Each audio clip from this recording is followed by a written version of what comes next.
Hi guys! Come with us on a quick escape to Zambales! First stop, Lugawan at Paresan. Dito lang yan guys sa harap ng Victory Liner. So kain muna tayo bago tayo magbiyahe. And we're here! So actually, nakuha namin yung tickets namin ahead of time. Nagbook lang ako online which is more convenient kasi hindi na kami pipila dito guys. And nandito na kami sa bus. I think this is around 5 a.m. na din. So, on time yung bus nila, guys, in fairness. And video muna bago matulog. Actually, this is a late post na, guys, kasi this video taken during the Valentine's Day. So, we celebrated our Valentine's Day in Zambales.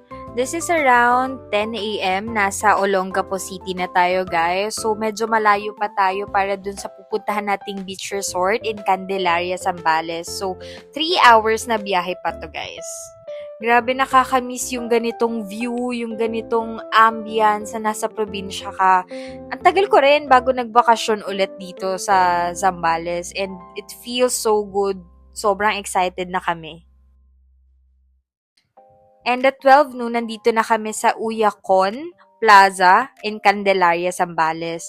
So, sumakay lang kami ng tricycle and we're going to Istana Bailon Resort. Ayan, guys. So, going to the resort, it will take around 4 to 5 minutes para makarating doon. Pero kung lalakad kayo, guys, I think 12 to 15 minutes. And medyo malayo yung lalakarin and mainit. So, we took the tricycle na lang. Actually, this is our second time here in Istana Bailon, guys, in Candelaria. I think yung last time namin is around 2023 or 2024. So, sobrang ganda kasi ng experience namin dito, kaya ito yung resort na binabalik-balikan namin sa Zambales. And we're here! Grabe, sobrang nag-improve yung resort nila way back before. So, wala pa to guys, wala pa yung pool dyan. Puro kubo-kubo pa lang yun nandun sa area na yun. And dun kami last time nagsistay. So, sobrang ganda and cozy ng vibe. I cannot explain the feeling, pero sobrang relaxing talaga siya. So, ayan, ililibot ko muna kayo dun sa resort. One of the reason kung bakit bumalik kami ulit dito is because of the beach area. Hindi talaga siya crowded, guys, even on peak season. Last time kasi peak season kami nagpunta, I think Holy Week. Pero right now, hindi pa rin talaga ganun ka-crowded yung place. So, nai-enjoy talaga namin yung beach area nila. Especially the sunset. Have plenty of rooms, guys, kung magta-travel kayo by solo, couple, or even family. So, meron silang mga this type of rooms that can accommodate 2 to 4 packs. And ang maganda dito, guys, sa tapat lang ng kwarto nyo, meron kayong sink and also pwede kayong mag-ihaw. So, meron din silang mga kubo. So, pwede kami yung kumain dito for lunch and dinner. Dito nyo ipaserve yung food nyo or even for day tour. Glass panel pala yung pinto nila dito, guys. So, kitang-kita yung labas ng kwarto. Though, hindi naman kayo nakikita sa loob. Ayan, sobrang ganda ng view. Sobrang lamig ng hangin. And ang sarap nung init, guys. Outside the room, meron din kaming dalawang upuan. So, pwede kaming tumambay dito later. Ayan, ikot-ikot at emote-emote muna tayo sa beach. Bukas na tayo maliligo, guys. And for our dinner, trinay namin yung restaurant nila outside the resort. So, nandun to malapit sa Uyakon Plaza. Though hindi ko na video. Bawi na lang ako tomorrow. Bye! And this is our day 2 in Zambales. So, 'di ba? Good morning, guys. Sobrang ganda ng view namin sa umaga.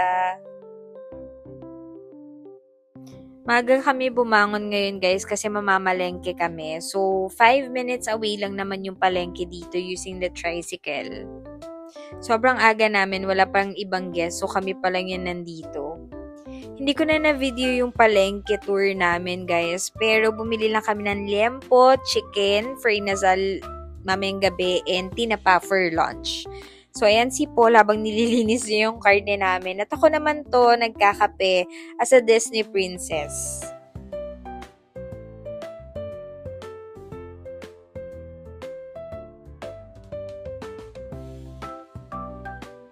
Nagdala na rin ako ng libro kasi gusto kong i-enjoy yung alone time ko guys while nasa beach. Sobrang relaxing talaga ng ganitong vibe and gusto ko tong ulitin. Gusto namin tong ulitin para total reset bago ulit magtrabaho. And since luto na yung lunch, kakain na tayo. Tamang papakatikim muna ako sa liempo. Grabe, sobrang sarap ng inihaw na liempo talaga katabi ang beach. Solid.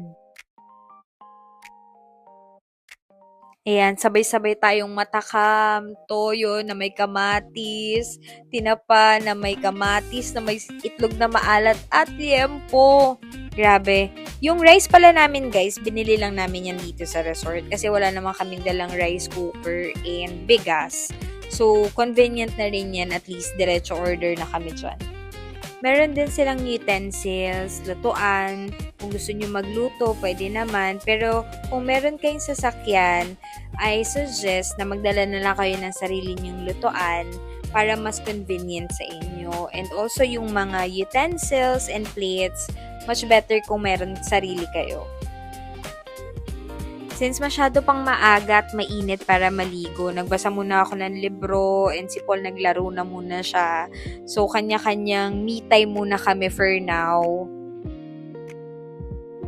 And around 4 p.m. or 4:30 p.m., lumabas na kami ng room para mag-ikot-ikot. And syempre, mag-picture-picture na ang lola mo. Maglalaro na naman tayo ng ganda-gandahan. Ayan, wala kayong makikitang masyadong tao guys kasi sobrang konti lang talaga ng tao dito. And since ang tagal ng sunset guys, naghalo-halo na muna kami. So, meron din kasi mga tindahan na mabibilhan sa labas ng resort. So, doon namin to binili sa labas. Ang sarap talaga pag nasa probinsya na wala kang masyadong iniisip, wala kang iniisip na work. Chill lang talaga guys. And super blessed din naman ako sa work na meron ako ngayon kasi kahit nakabakasyon ako or nakalive ako, walang masyadong gumagambala sa akin at unless urgent siya. So, na-enjoy ko yung mga ganitong panahon kasama si Jowa. And this time guys, may mga tao na rin, more on family guys yung nag-arrive kaninang hapon. So, ito yung infinity pool nila. So, makikita nyo pa rin yung beach area dito. At dumating na rin ang ating pinakahihintay na sunset. So, ito yung gusto ko pag nasa beach ako. Beach waves lang yung maririnig ko, nakatambay lang ako, and then iniintay ko lang lumubog yung araw.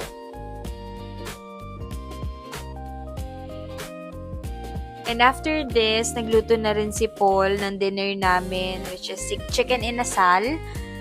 We still have tinapa, itlog na maalat, and kamatis. Hindi ko na na-video guys yung last day namin or pag-uwi namin. I'm so sorry. Sobrang napagod at inantok lang talaga ako sa biyahe. Pero thank you so much sa pagsama sa aming Zambales Getaway. I hope to see you again in our next video and next travel. Thank you! Bye!